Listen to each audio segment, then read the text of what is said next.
Olá, bem-vindos a mais um report mensal da Novos Capital. Sou Luiz Eduardo Portela e hoje a gente vai falar sobre o mês de setembro.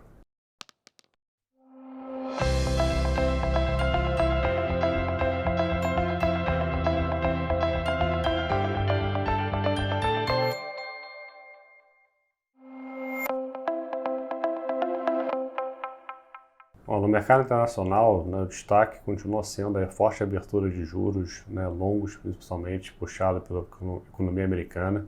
Então, a gente viu aí ao longo do mês, após atingir umas mínimas nos últimos meses de redor de 3,70, 3,80, ali ou 10 anos, ali como base, atingiu aí quase 5% nesse inicinho de outubro. Então, a gente teve um mês aí bastante turbulento, de uma reprecificação de vários ativos globais, então a Bolsa Americana caiu 5%, então essa abertura de juros teve um reflexo também no dólar, o dólar ficou muito forte, principalmente contra os emergentes, teve um desmonte de posição de carry trade, tá? Mas o principal é que a mensagem segue de que os juros vão ser mais altos daqui para frente, e isso fez com que o mercado que estava aí num forte rally no ano, principalmente bolsa, começasse a entregar aí parte do movimento. Então a gente já vinha discutindo os motivos dessa abertura de juros.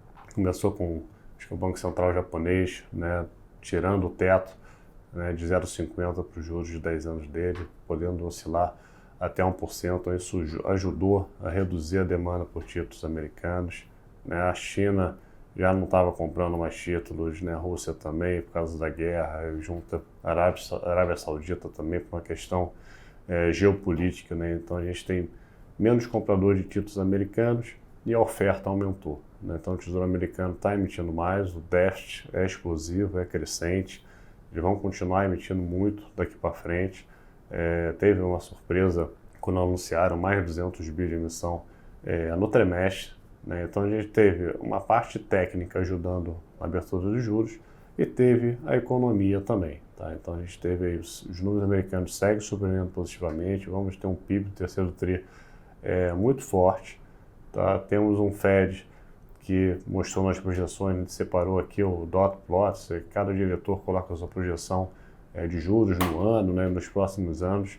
Então eles revisaram isso um pouco para cima ano que vem, mostrando que os juros vão ficar num patamar alto por bastante tempo. Então, um ciclo de queda de juros somente no final do ano, e pouca queda.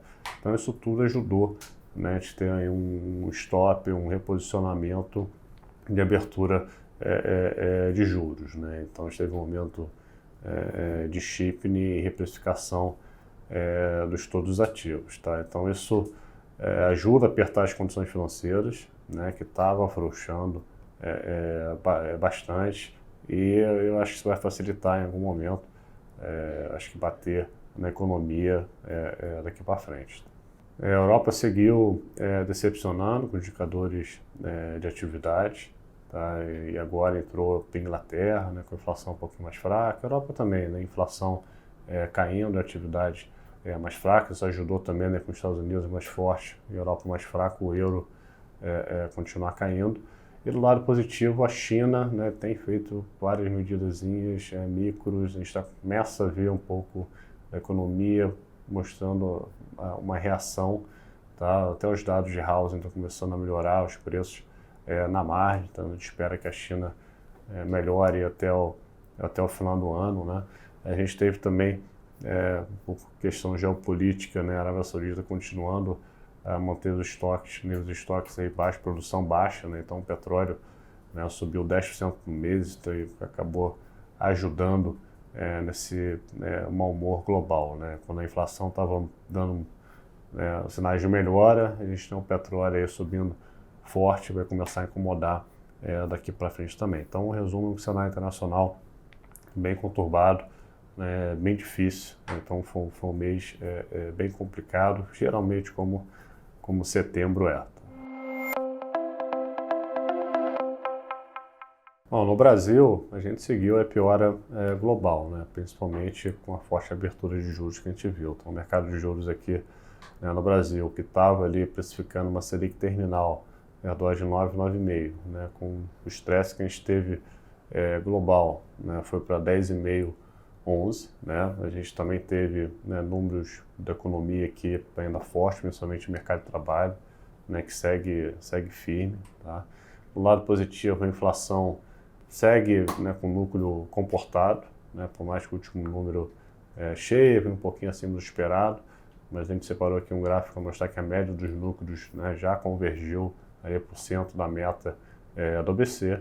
Só que na reunião do Copom, né, o comunicado foi mais duro, né, a gente também está num ambiente aí global de abertura de juros mais complicado, né, então o BC reforçou aí o cenário que a barra para acelerar é muito alta, né, então a gente tem que ver a inflação aí surpreendendo mais para baixo, tem que ver as expectativas de inflação caírem, né, e esse item pelo Focus vai ser mais difícil devido à dúvida, né, de qual vai ser a nova diretoria do BC nos próximos meses. Lembrando que na virada do ano tem 2 novos diretores que vão ter que ser indicados, né? Então a gente está num ambiente onde o BC vai seguir de meio e meio até ainda ficar mais confortável. Acho que a discussão vai ser onde vai ser a Selic terminal, ainda mais nesse ambiente de forte volatilidade de abertura de juros no mundo, tá?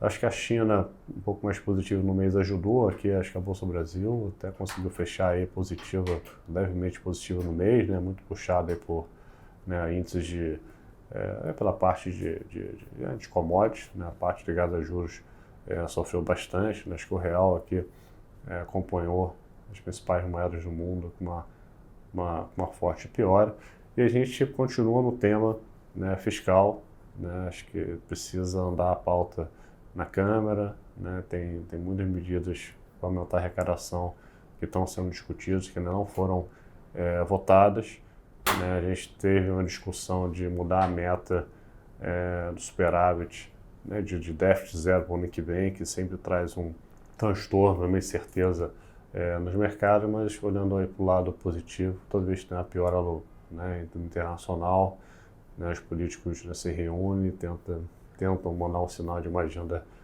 positiva, né? Então a gente já teve a reforma ministerial, tem mais cargos a serem distribuídos para o governo formar uma coalizão mais forte e a gente começar a andar nessa pauta aí fiscal e conseguir votar a reforma tributária até o final do ano, né? Então eles vão acompanhar em outubro, vai ser um mês bem importante. A simetria agora aqui mudou, né? Os ativos pioraram bastante, né? Então vamos acompanhar aí de perto o cenário internacional para ver se o Brasil consegue performar bem aí nos próximos meses. Bom, começando a falar sobre o resultado dos fundos, né? Foi um mês muito volátil, muito complicado, né? Uma piora muito forte global. Acho que a gente conseguiu defender bem no relativo, né? Os fundos terminaram ali um pouco abaixo do CDI, os fundos macros, né? Os fundos de renda fixa, né? A maioria terminou ali acima do CDI, a gente conseguiu pegar bem o movimento do juro, né, internacional e protegeu bem aqui no mercado local, né? Mas o fato é que a gente teve um movimento muito forte de piora e agora a simetria, né, dos preços está para o lado positivo, né? Então a nossa estratégia é acompanhar de perto os números, né, para poder aproveitar nesses últimos meses do mês e fazer posições para recuperar. E acho que agora pelo lado positivo a simetria está melhor. Então abrindo aqui a rentabilidade, pegando novos macros aqui como base, né, o destaque foi a caixinha de juro internacional com mais 0,89. Então a gente estava com esse viés de juro, né, longo abrindo, tá, com a posição de Shipping, tá? Então essa posição de 2,10 nos Estados Unidos andou bastante.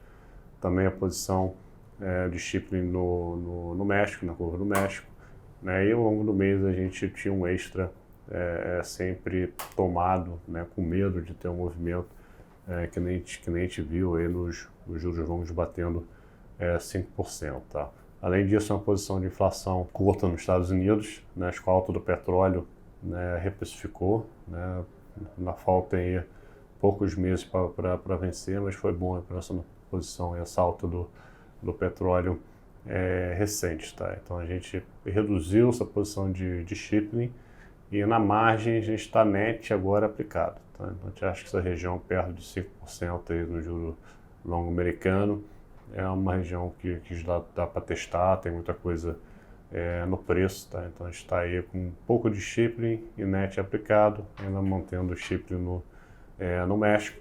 Uma posição que a gente zerou que performou muito bem foi o aplicado no juro curto na Inglaterra, né, na contramão do mundo, onde o mundo todo abriu, né, os juros, né, os Estados Unidos abriu 50 bips de juros no mês, a Inglaterra fechou em 25 bips, né, com números mais fracos de atividade e inflação começando a acalmar. Tá? A gente zerou essa posição e estamos focando agora mais nos Estados Unidos e México. Juros do Brasil, a gente teve uma leve perda, perdeu 0,27, estava um pouquinho aplicado, foi zerando essa posição, e deixamos uma B aplicada, solta e com o ambiente internacional piorando, começou um estresse, a gente travou essa posição, né? Então a gente teve uma forte abertura aí dos juros, acabou que teve uma pequena perda, tá? E a cabeça agora para outubro, vai soltando esse hedge, né, para a gente pegar acho que essas bases ao redor de 6%. A gente acha que tem um bom prêmio para carregar aí para os próximos meses. Ainda mais se a pauta fiscal realmente começar a andar agora no Congresso, como a gente acha que está começando a andar, acho que isso vai ajudar aí a ver se continuar caindo aí de 50 a 50. O mercado teve um estresse, precificou aí quase Selic a 11, a gente acha que dá para levar aí pelo menos para 10%, tá? Então ainda é carregar essa posição. Moedas ajudou aí com 0,15, posição vendida em euro, né, praticamente, então a gente está bem pessimista aí com a Europa, né, ela está com uma economia mais fraca, já parou de subir os juros, a inflação ainda vai continuar um patamar mais alto e no relativo aos Estados Unidos ela tá muito ruim, né? Então acho que o euro tem tudo para no médio e longo prazo caminhar para a paridade com dólar, né, uma posição mais estrutural que a gente vai carregar. A dúvida sempre é o euro contra o quê? Né? Então a gente pegou aí bem contra o dólar, a ideia é pegar essa piora no mercado e começar a trocar um pouquinho. Né? Então a gente gosta do real perto dos 5,20, acho que o ien teve o dólar contra ele teve um rally muito forte, então a gente está comprando um pouquinho da moeda japonesa também para trocar um pouquinho do ativo aí contra o euro que a gente vai ficar. Terminando aqui com bolsa, teve uma perda de 0,75, a gente estava já menor numa carteira, né, ligada a juros, né, por causa do estresse dos juros globais, a gente encerrou essas posições, né, tinha alguns outros cases, né, comprado em índice via opção, né, então lembrando que a gente teve uma melhora de China, então a gente começou a ficar mais animado com a economia chinesa até o final do ano, a gente continua, tá, mas o ambiente, a abertura do jogo global dominou, né, acho que as notícias mais positivas da China e acabou que Bovespa que não aguentou. A gente está mais tático agora, estamos olhando em um patamar para voltar para a posição, mas respeitando o mercado, vamos continuar com risco bem baixo aí na carteira como um todo. Então o resumo é que agora a simetria virou, tá? Então acho que acertando o cenário de China melhor até o final do ano, se os juros americanos, né, longos estabilizarem aí abaixo desses 5%, mas começar a identificar qual é o novo patamar que ele vai oscilar, né, se vai ser entre 4,5% e 5%, né, o fato de a gente, no mercado, ter alguma previsão de oscilação de preço, acho que é suficiente, dados os preços que o mercado atingiram, a dar uma acalmada, né, principalmente dado que os mercados emergentes e o Brasil em especial piorou durante essas últimas semanas. Tá? Então a cabeça vai ser agora buscar a simetria por outro lado. Né? Teve uma correção forte dos ativos, principalmente aqui os juros locais, as Bs, né, as moedas, e a gente vai estar de olho para tentar pegar uma simetria para o lado positivo, né, agora ao longo de outubro, mas respeitando aí o ambiente que tá perigoso, né, e mantendo o risco baixo nos fundos. Então é isso, está sempre disponível aqui para tirar dúvidas, tanto RI quanto a equipe de gestão. Entre em contato com a gente, siga a gente nas redes sociais, né, a gente está sempre aí postando, né, o report mensal, os podcasts, nessa carta mensal e no nosso Instagram. Então obrigado e até o próximo report mês que vem.